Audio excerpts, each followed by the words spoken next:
First of all, before I dive into a script, I just wanted to just say that it's just so wonderful to be here with all of you. And everybody here, I think, probably has their own unique story of the last 2 years.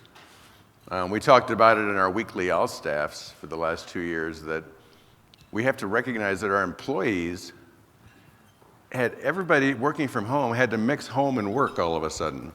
Whether that's school-age kids, whether that's elder care, whether that's, a couple working out of the same room. So it's been something, but it's something to be proud of too, because this has been one incredible team, all of us together. I also want to thank Governor Paulus for his comments. I thought they were just spot on and very timely considering what's going on right now. I also would like to recognize our board chair, LaFontaine Oliver. LaFontaine, would you stand?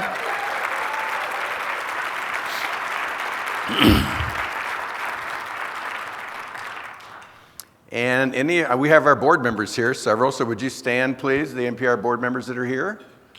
Nico, Rima, Joe O'Connor,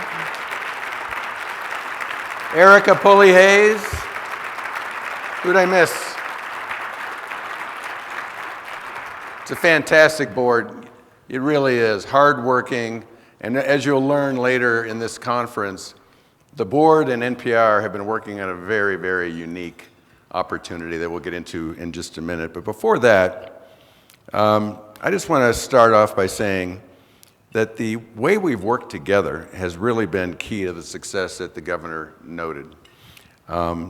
It's given us the chance as a media organization collectively to offer authoritative insight, context, humanity, and immediacy.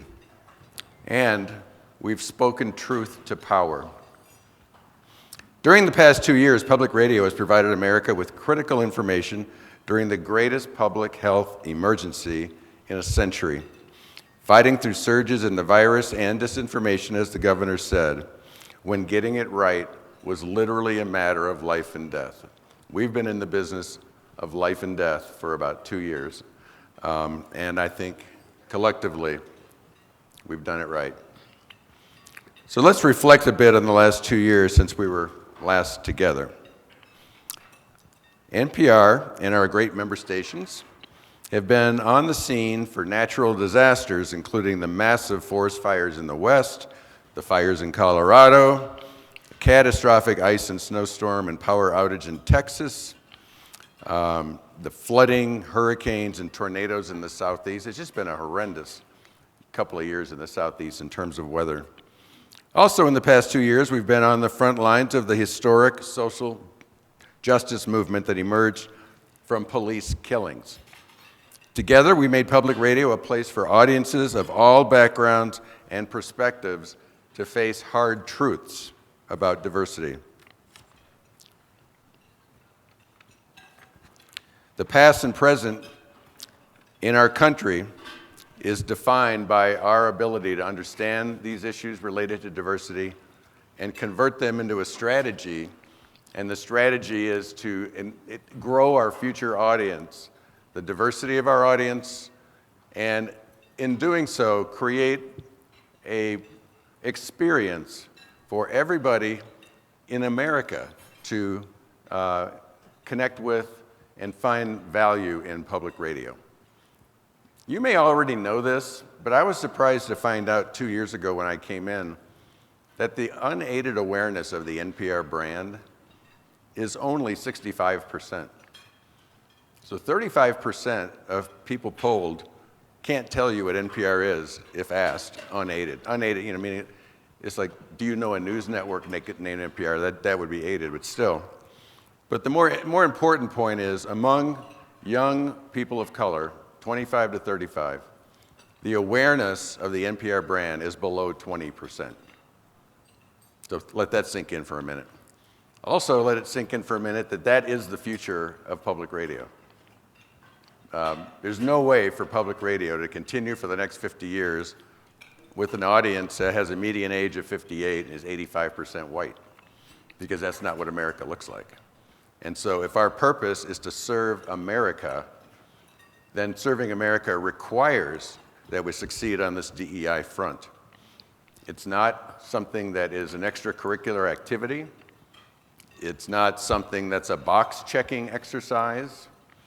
It's something that all of us have to understand and really develop a passion within your organizations to succeed at this. Because what you're really doing when you do that is you're building the roadmap for the future of NPR. I'd like to pause and recognize our teams covering the unprecedented, murderous assault on the people of Ukraine. And I'd like to ask, if you wouldn't mind, all of us to take a moment of silence for the victims of that violence in Ukraine.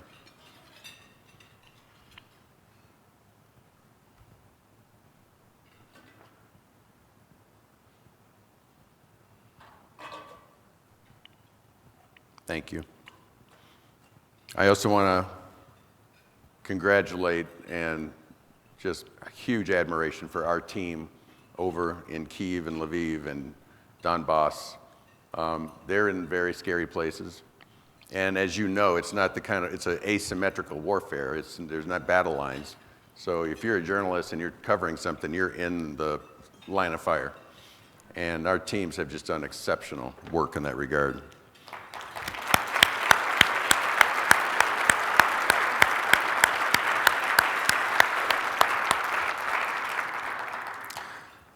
I want to acknowledge, too, that, and thank CPB, who called me about 3 days into the war and said, how can we help? And I said, oh, we can use the help because the cost of covering the war was not in our plan, including security, which we take as the highest priority. So they put together $500,000 of support for us, and they're currently reviewing a second tranche of $750,000 for support of the war coverage.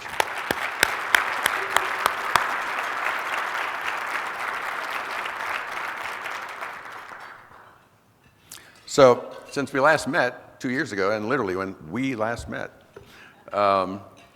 since then we've added an interesting, I think, excellent team to help you and the NPR system, and I want to introduce them to you. So, if I could get the slide. Thank you. So Will Lee, please stand. Will is our new Chief Operating Officer.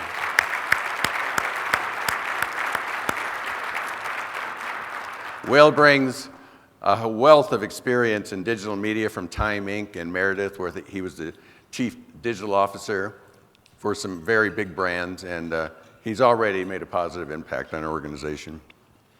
And now, let me introduce you to Leora Hanser, our new Chief Development Officer. Leora.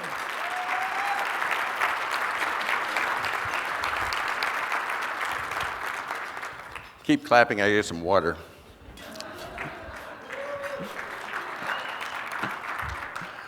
Marta Ross, where's Marta? Give it up for Marta Ross, Policy and Representation.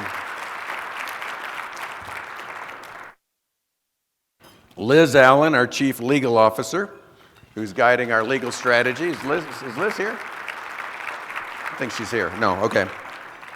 Michael Smith, who's also not here, is our new Chief Marketing Officer. Thank you. And then these excellent executives that were promoted from within. Of course, Keith Woods, our Chief Diversity Officer. You may have heard of him. Isabel Lara, our Chief Communications Officer. Ceylin Hong is our new Chief People Officer. And Brian Moffitt and Joel Sucherman for our new Network Growth Division. Yes. And the Network Growth Division is designed to drive growth in revenue to stations. And that's the essence of what we'll be talking about with the NPR network. So together, we have to move mountains, and my gosh, we have some big mountains to move. But we're here today to talk about DEI, and... You forgot Kenya Johnson. Oh, I forgot Kenya.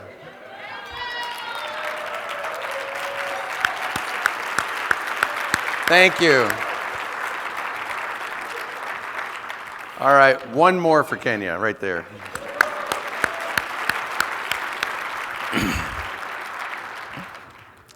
So what I want to do now, Keith, is transition towards the panel. And so if everybody on the panel would begin making their way up here, and then we'll move directly into the DEI panel. Thank you.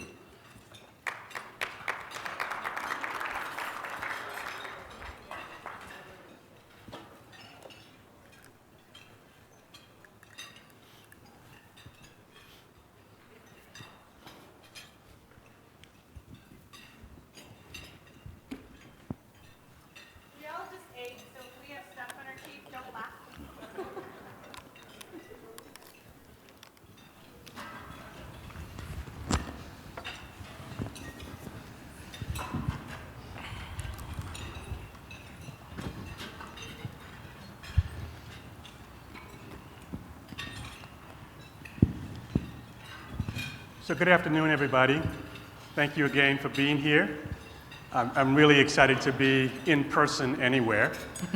And I'll just say, John, that my first day on the job was in New Orleans at Prima, at a conference 12 years ago. So next time we're in town together, I'll show you around. I want to make a couple of observations and then introduce this panel to you.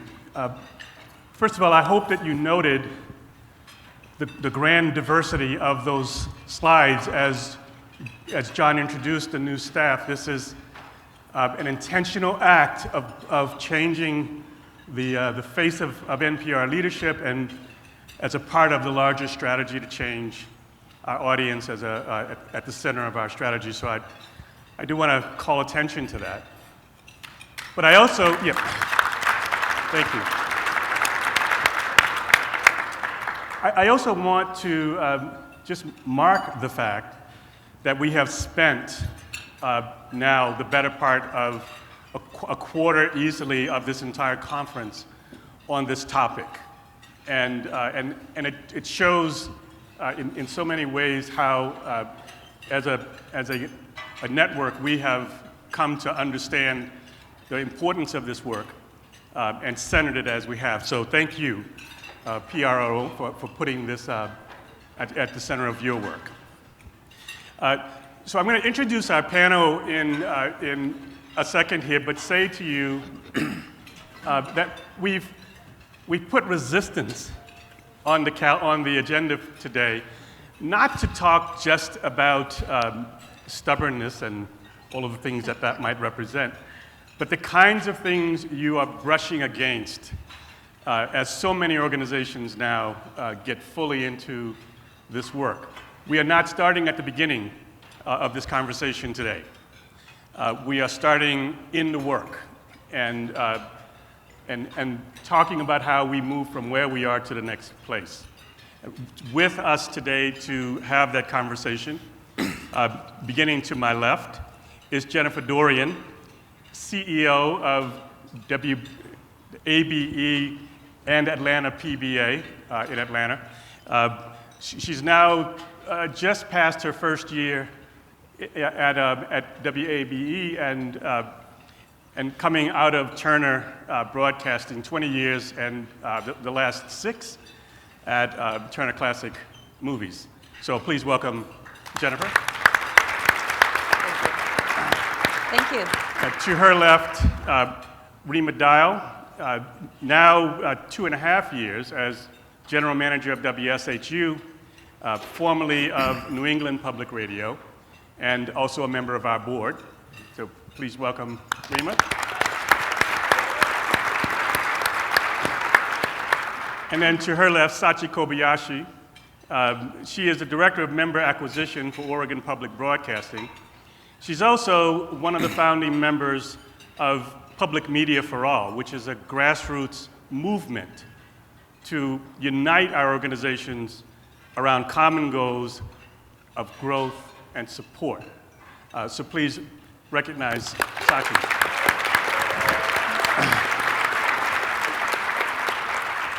And of course, my boss and friend, John Lansing. So I've got some questions for the panel, and then we'll invite you to ask some questions of your own. Jennifer, I'll start with you and Rima. Both of you have come into your organizations ready to get things done, really fired up. I'm interested in what you would say the most surprising obstacle has been that you've encountered. Okay. Well, first let me brush Genevieve aside and say Thank you, I Dr. am Tyler. new to public media, and this is my first outing and chance to meet everybody, so I thank you for the inclusion. I came to this work for the next chapter of my life. I really wanted to serve the Atlanta community where I grew up, and I was excited to take my commercial media skills and put them to work in public media. And I thought it was a given, y'all, that diversity for public media went together like ham and eggs, right? And I started off a year ago saying in all my speeches to everybody, we have DE&I in our DNA. It's in the charter, it's in the Public Broadcasting Act of 1967 that we reflect and we serve our community.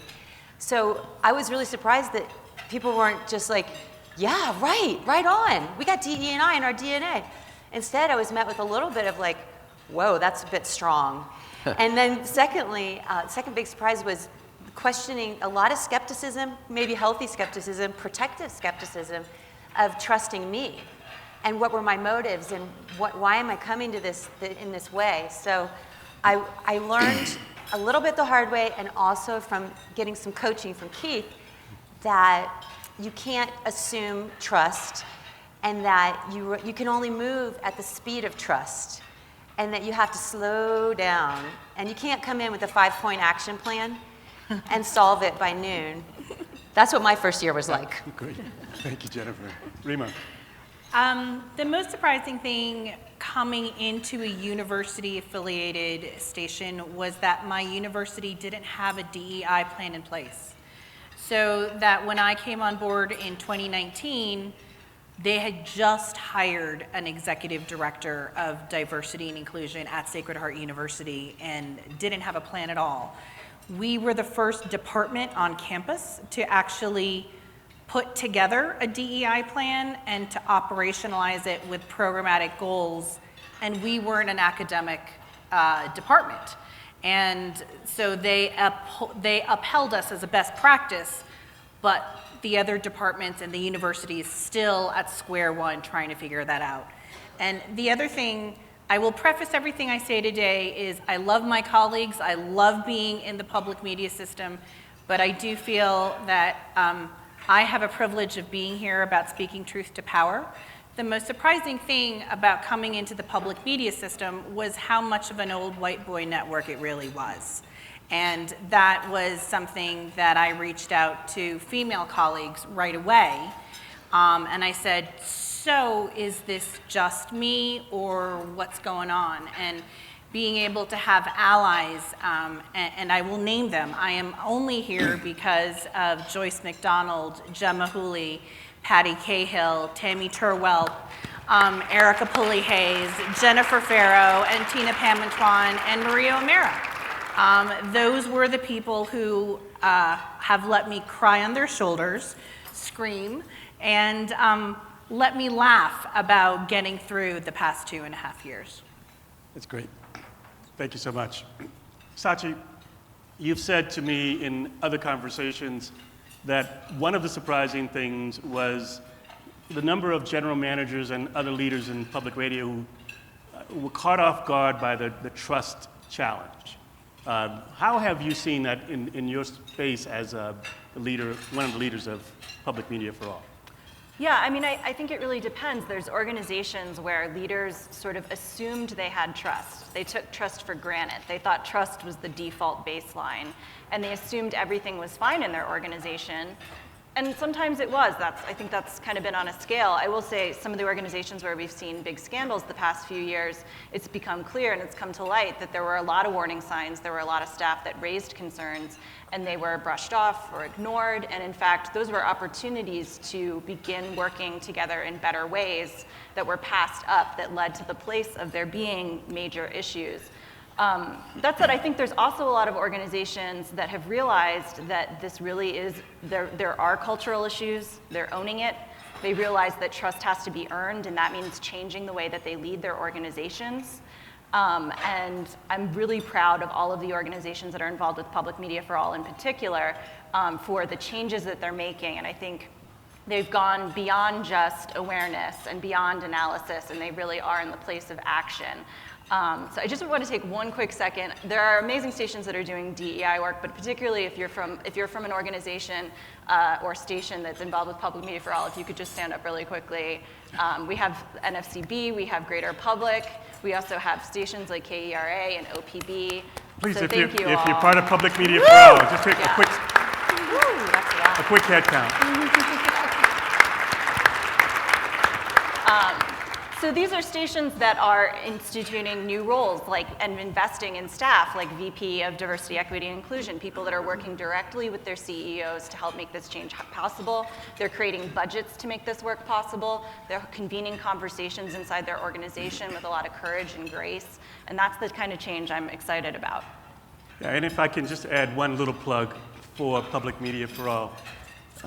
It's all about helping one another. So these monthly gatherings of that group, there's a lot of sharing of what I'm doing, what you're doing. It's a judgment-free space. It's a great place to come and have these conversations, so I just want to endorse it. So John, you mentioned earlier that we were having weekly all staff starting right after we evacuated the building and the world changed.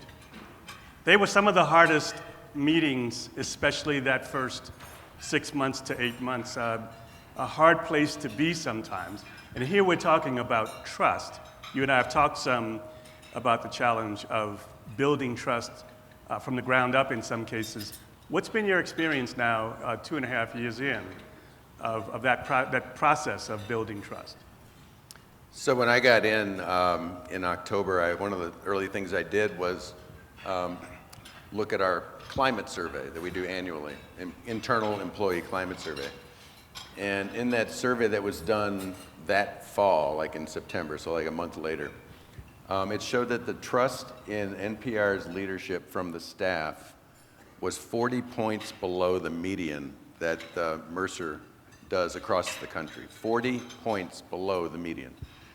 Our trust was just non-existent. And so I went to somebody who's no longer at NPR. I said, I think we should have a staff meeting so I can introduce myself to the staff. And she goes, "Oh, we don't do those here." And I said, you don't do staff meetings?" She goes, "No, they just don't go well." Thinking, well, maybe that's, but, so I had a staff meeting that January. So a month and a half later, I had a staff meeting. You wouldn't have believed it.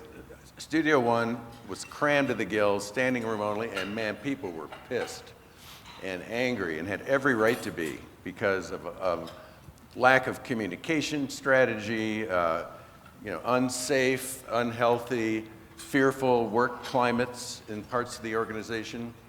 And Isabel remembers, was that just mind-blowing, Isabel? The amount of passion and energy that was all pent up.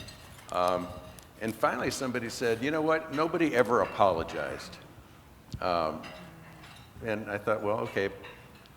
And I said, well, I'm the CEO now, so I apologize. Because I am sorry that happened, but now we're gonna do something about it.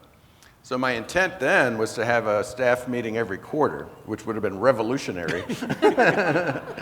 And then we decided to have one every week. And slowly, we've been building trust by being just present, being transparent, taking the hardest questions anonymously. After our DEI work really accelerated after the murder of George Floyd, obviously, in the summer of reckoning.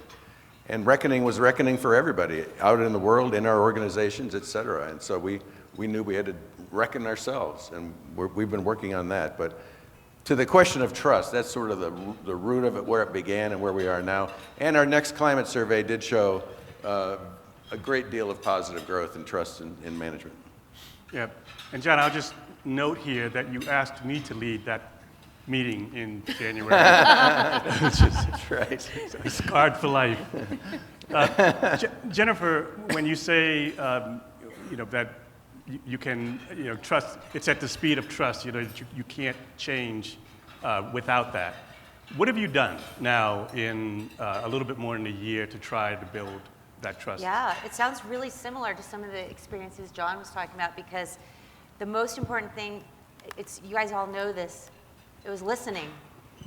The very first day, before I started, I got grilled on air by one of our public affairs talent and reporters. What's your plan for diversity, equity, and inclusion? And I talked about my track record, and I talked about my past and all the training I've had, and that wasn't nearly as effective as meeting with her later and saying, what's going on? What's the backstory?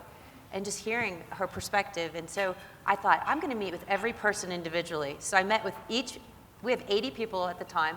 I met with each of them for an hour. It was a heavy lift, but I spread it out over the year. Also, we started a culture committee where their job was to just be good listeners and to meet with our department heads once a month and tell us what's the vibe, what's the beat out there. And then we did anonymous surveys, and we and then when we met Keith and Whitney Maddox, his colleague, we did a listening session around actually talking about race. So at first it was general listening, and then we're like, wow, we need to do more listening to each other about our experiences, about our differences. So it was a big investment in listening, and it pays back all the time. First of all, it helped us direct our energies to the right things. And then I think it was one of the first steps for building trust. And the second thing is, once we knew that, coming up with some measurements so we could identify the problems, work on them, hold ourselves accountable collectively. We could talk about accountability more in this panel, and then the last thing that helps build trust is training together, like getting in the boat together and practicing and learning and understanding what we expect from each other. So I think y'all have heard it all day long. It's not a side project. It's central to our strategy, our mission. I have to say, if Atlanta, Georgia can't figure out how to do equity, diversity and inclusion, we're in trouble. So I take a little bit more responsibility maybe in this room that we got to help show the way in public media. We have the talent pool. We got to drive the inclusion and the empowerment. Yep. So thank you. And Rima, one of the first things you did when you walked through the door at SHU was to lead a training. Yeah. I want to ask about that, but also talk a little bit about some of the resistance that you've gotten from donors. Yeah. So to provide context to connect those two questions together, I was brought on specifically as a station manager to be the heir apparent to the founding general manager of WSHU, George Lombardi, who had been at the station for more than 40 years. He was the college student that started the radio station that then became the NPR affiliate. So I'm the second general manager. So not only am I the second general manager, I'm the first person of color, the first woman in that role. So that's all unique. And when I was hired, they didn't know that one of the skills that I brought onto the position was I had been teaching in a graduate program that I helped found at Bay Path University in nonprofit management and philanthropy, and I'd been teaching diversity, equity, inclusion as part of nonprofit management work. So that was kind of like a side skill that they found out when I got there. So that's actually the first thing I did, and then I called Keith after I presented, in a training. And my colleague Janice is in the audience, and she remembers this, that I talked about learning how to cultivate people unlike ourselves and just talking about the basics. And then we brought in solutions journalism right after that to really ground some of this thinking of working with people who don't look like us, who don't think like us, who have different value systems than us, but how to report with those communities and how to build authentic relationships. In the process of doing that work, and this is one of the reasons why I called Keith and called some of my other colleagues crying on their shoulder, was that we got some really visceral feedback from donors and our audience. And when I mean we got racist phone calls, it wasn't just, please don't play this kind of music on your air, like whether it's, artists of color, and we're a classical music station and news.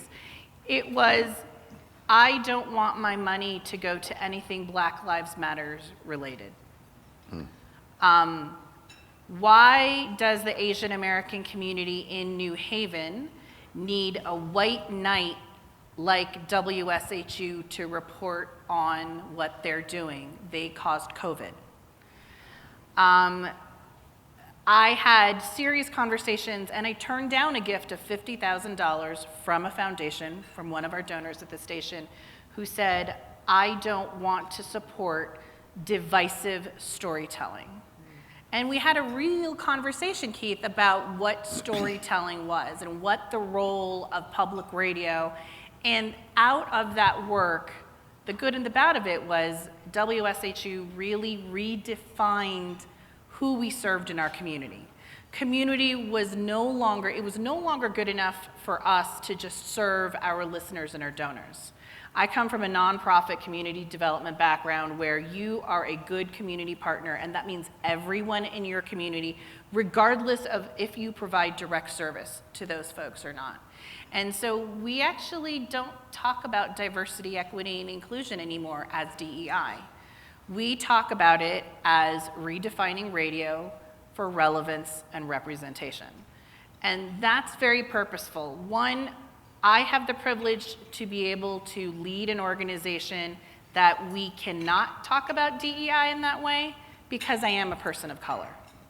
And I have lived experience that can inform the work that we do, and that we've reached out to partners in all of our community to be able to represent that.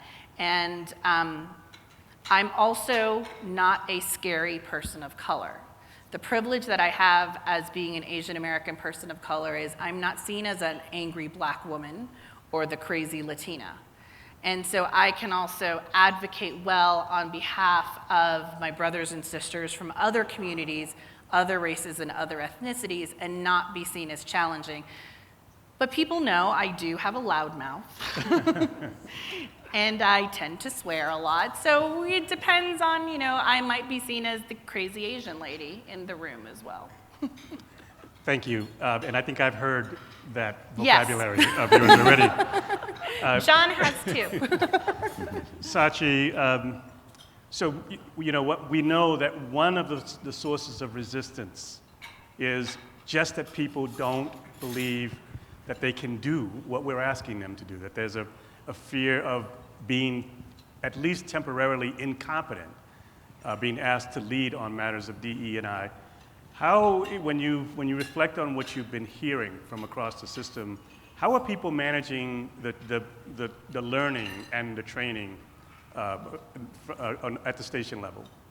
Yeah, I think, it's an interesting thing, because I think when people speak about the fear of being punished for being wrong or getting it wrong, they're really speaking from cultural norms that are based in sort of, just to be frank, our dominant values as a society. But one of the things we're trying to change is our culture. And one of the things we're trying to change is our cultural values. And when we talk about reimagining it, to reimagine a culture that's more like wholehearted, that celebrates vulnerability, that celebrates the kind of courage that goes with vulnerability, which doesn't mean doing the same thing that we've always done. That is a different framework, and that's the framework that we're trying to model. We want to be the change that we are asking for. So it wouldn't serve us, especially in our work with Public Media for All, to be punitive when that's the model we're trying to get away from. So we're all about providing free resources for the community. Our 11-point DEI action plan is freely available on our website, because we hope everybody tries just one of them. For organizations that are willing to go a little further and commit to doing 10 of the 11, we're already giving you one freebie there, because I know everyone wants to be a unique snowflake in public media.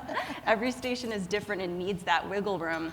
So we've built that into the framework, but for the stations that are willing and organizations that are willing to step up and commit to doing 10 of the 11 action items, what we've done is we've created a really supportive peer community. So all of the top leaders from all of our organizations meet once a month for a phone call where we do trainings, where people share ideas. We do call it a safe space, but that's just because that's what we would colloquially say. I love that Dr. Mosby Tyler had said the word grace. That's a word we used a bunch on our call on Friday, Keith knows, where they hold each other accountable. And they asked for even more of that. That's one of the number one things these leaders have asked for. And so we formed miniature little peer groups that are also now meeting monthly, where they can provide each other the support and accountability they need. So it's really about education, it's really about support, it's really about allowing ourselves to get a little messy with each other and be human, which is really what we need in this moment, I think, especially in this country. So it's not about getting it right, it's not about punishing anyone, it's really about growing together. And if I can just fanboy a little bit more on this one, many of you, if you remember when Public Media for All debuted in the fall of 2020, it was a pretty sharp challenge to the system that says, here are some things, if you're really serious about doing this work, here's some things you should be doing. And if you're really serious about it, sign up here and pledge that you'll do it. It was a pretty, for public radio especially, a pretty provocative act. But what's come from that after that very first session in November of 2020 is this network now of grace and help on those monthly calls. So again, get in if you're not in. Jennifer, one of the things that you all have in common in some way or the other is connection to training. You know, Greater Public has been really good in connecting stations across the country to trainers, holding training specifically for general managers, but you've also done some of that work for yourself with your leaders. Just a little bit about that. Yeah, we really wanted it as a collective employee group because in the listening sessions, we heard upsetting tales of how we were treating each other. And to not learn how to change that norm and do better would be an even bigger problem. So I want to mention a couple of free experiences we had. It was not expensive. It was doable. One of them is I saw Travis Mitchell from Maryland Public Television speak. And I called him and I said, would you talk to my leadership team, my direct reports, about what you're doing in Maryland? And he spent an hour and a half with us. That was incredibly helpful and helped build conviction across the people that report with me. Of course, we worked with Keith and Whitney, but also a group called Brevity and Wit. We paid $15, yeah, so yes. I'm lucky, right?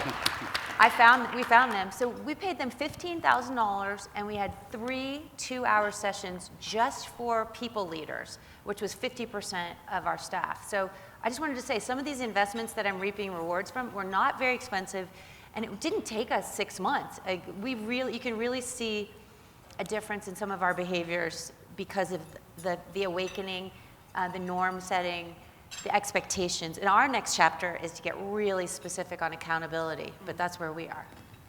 So training. We had no money for training. The other thing that happened right before the pandemic, we found out we had a structural operational deficit. So we had to make tons of cuts. So how do you slash expenses and then try to find money for training? You beg, borrow, and steal. And in calling different people, finding Keith, finding Solutions Journalism, I got free trainings from Keith, from NPR, from Solutions Journalism, and then talking to Joyce Mack. At that point, they were putting together their first Greater Public Diversity, Equity, Inclusion Leadership Cohort. Shout out to Karen Mathis, who gave me a scholarship. And then because we were the first department at Sacred Heart University doing DEI work, the university chipped in. But a lot of the conversations and exercises that we did at the station were based off of work that Sandy Clark was doing, Judon Marshall was doing, and I just talked to a whole bunch of other people to cobble together trainings that I could take into staff meetings. Now, I was very purposeful when I did this that it wasn't all staff meetings. This was just monthly management meetings where we were dropping different ideas and having one-on-one conversations with folks. And then when the CARE Acts came through and we got some more money, it was like, okay, now we have money to send staff to virtual trainings. And what I really hope we do as a system is also think about how beneficial the virtual trainings and virtual conferences have been, especially to those of us who are small stations. Because I can't afford to send people halfway across the country, but I can afford 2 or 3 people crammed around our conference room to watch a screen to learn together. And that has been absolutely transformational for my station. And one thing I want to add is we shared the training with our board. Yes. Just wanted to mention that as a good reinforcer. Yeah, and I just want to, I think we should add the equity project to that list of Yes, places we are recommending absolutely. For sure. for training. John, one word that we hear, and you heard from day one in this conversation, often from people of color, from women, from people across the LGBTQ continuum, all saying the same word, accountability. How are we holding people accountable? What's your thinking on that? I think the accountability is the key to all of it. Keith is right. That was the most common comment that I heard coming in as we started to develop our DEI strategy in January of 2020. And so I met with our leadership team as we were developing our strategic plan. 4 pillars. I won't go through the whole thing, but at the centerpiece is this DEI lens, because we believe at the bottom of our hearts and souls that if we don't get this right, nothing else matters. Because this is the future of our audience. Yeah. If we choose to not be relevant to 40% of America, then we'll have to live with that decision. I don't choose to do that. I choose to be as relevant as we can to 40% more Americans than we are today. The accountability piece, all of my direct reports have a performance goal related, measurable performance goal related to their work and DEI. They cascade that down to their direct reports, and it infiltrates, if you will, the whole organization. It's not a carrot and stick. I don't think that works. I think it's more of open, honest dialogue where everybody gets a chance to speak. But I also sometimes I think DEI, the term, you could use the same term as the future of public radio would be the same thing. Because if you're not doing this, that's not going to happen. And that might help people sort of get on board a little bit more.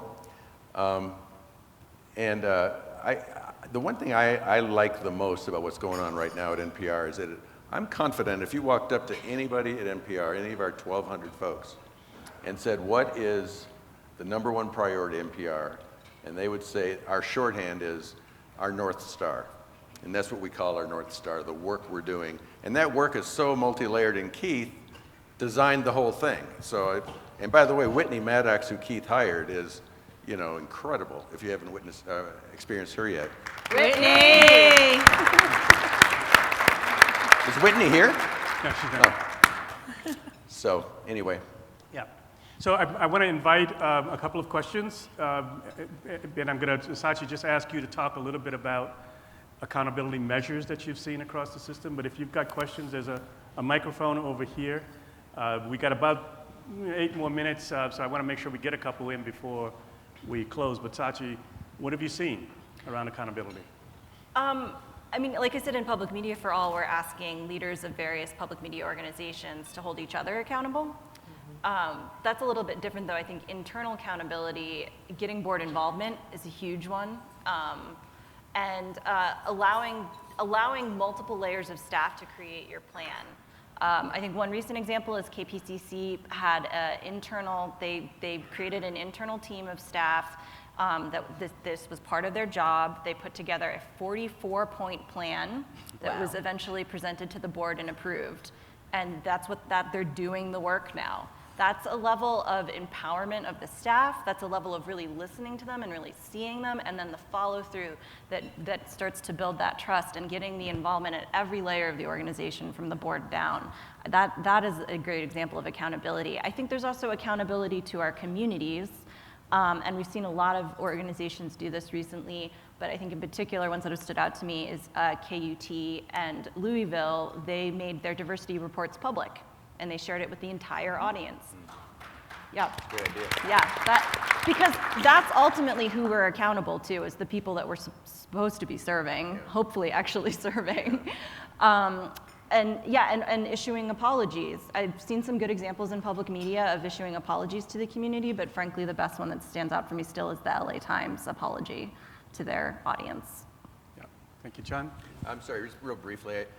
One of the things that I think we've learned, Keith, is the value and importance of diversity at just the leadership level and the compounding effect when leaders are more diverse and hiring more diverse people and coaching journalists for more diverse sources and putting more diverse voices on the air.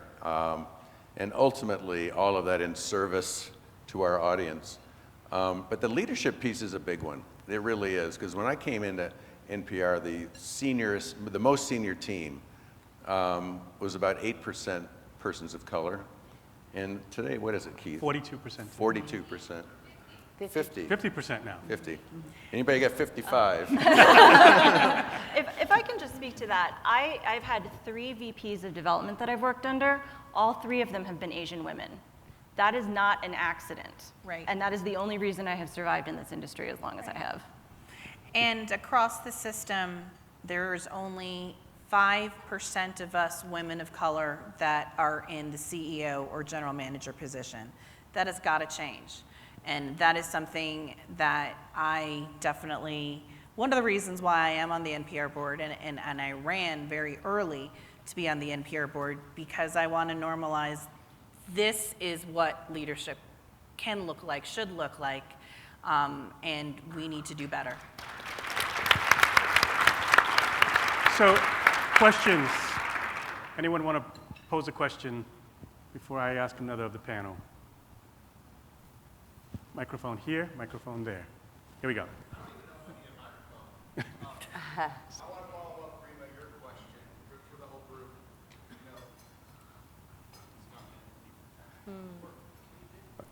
This is Scott Finn from VPR. Hey, Scott. I want to ask about that, Rima. What, and also everyone else, what can we be doing to make sure that the representation in this group in 5 or 10 years is more reflective of society? We're not nearly there yet. First of all, look to your ranks. One of the things we do badly is professional development in public media as a whole, and we're very insular as a system. So we're actually very similar to the arts organizations across the country, right? Theater organizations promote someone who's a director or an actor but doesn't have background in management. So oftentimes in public media, you have someone who was a kick-ass journalist and ran a newsroom, but doesn't have any budgeting skills. So start early with your staff, across the board, especially your frontline staff, to normalize things like bringing your budgets to staff meetings so they know what financial management skills should look like.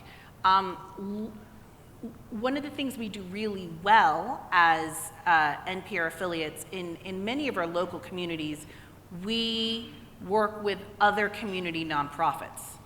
Pilfer from those really good stations to bring in bookkeepers, directors of development, management folks, and we just need to be less insular overall, and I think that would be the first step. And for those of us who are university licensees, we got to get over the fear that they're going to sell us, because that is a reality. But we have to make peace with being really a part of the university system or the college system. For those of us who are community licensees, we have to train our boards better to also work with us to be more accountable. And Scott, you guys are doing a lot of good work at VPR too. So I would also say, if you do something that works, share it with the rest of us so we can then replicate the best practices that are out there. Thank you for that, Rima. One more question? Really, in a room full of journalists? Dead air is such a sin. I'm Bert Schmidt, President and CEO of Norfolk WHRO. And we are living in a country today that is horrifically divided. It's two Americas. Most of us live, I think, in the same America, in this room. There's a room in a building down the street that is in a different America. Public media, I believe, has a responsibility to bring these two Americas together. NPR is a critical part of that. And while we're talking about DEI, it's super important, in this conversation, I'm not hearing anything about diversity of thought. And I bet you, if you polled this room privately, how many people voted for Trump, Biden, or where they were on the political spectrum, I bet you that it tilts very much one way. But I need, as an American citizen, to better understand the rest of the country that I may not understand. And we, as an industry, have to make sure people better understand why others that don't think like us think the way they do. Because not half the population is evil.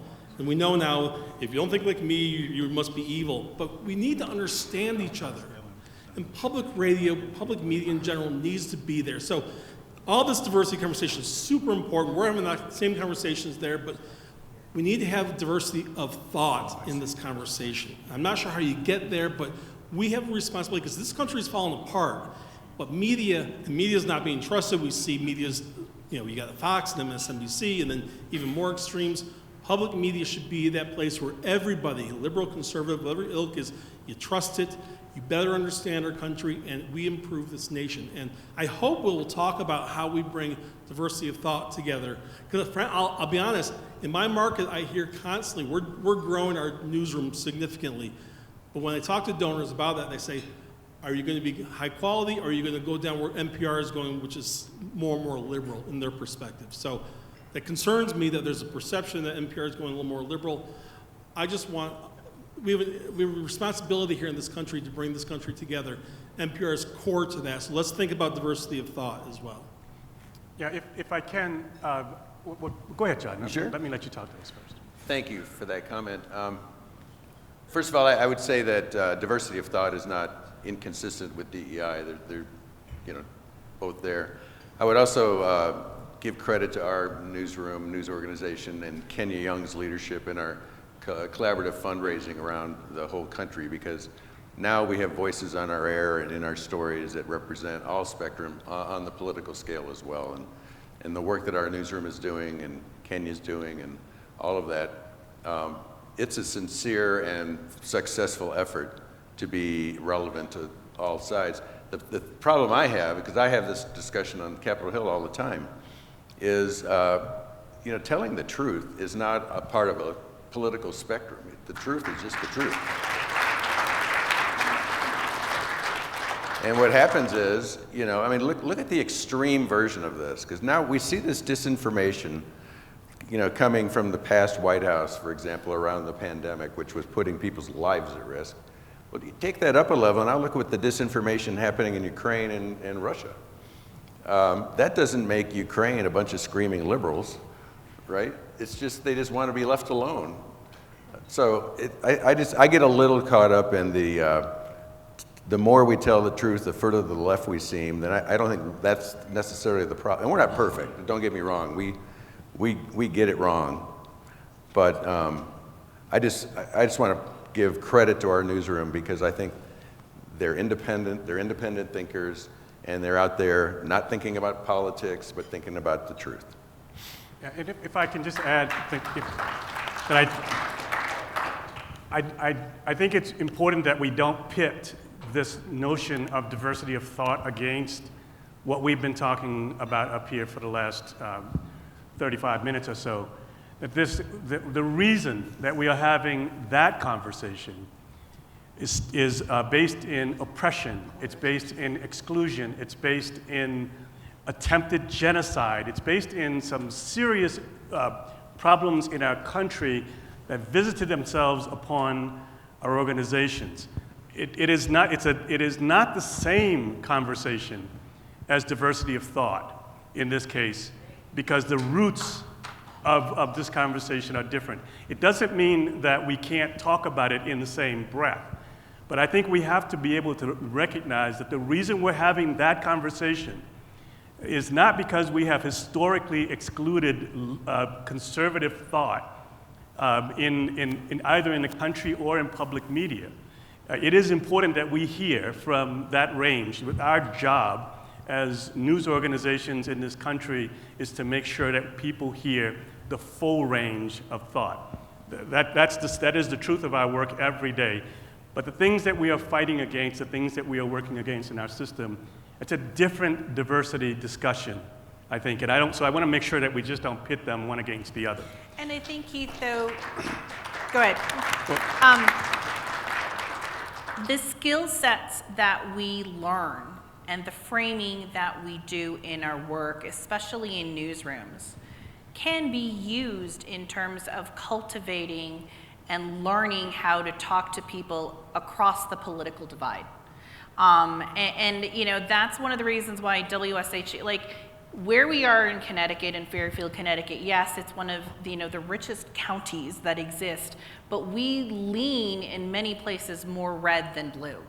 And so it was very important, especially since I didn't have a journalism background, in reaching out to ask for solutions journalism to do work with the newsroom, is I know that Bridgeport, right next door to me, it's a majority minority city now, that it's majority folks of color.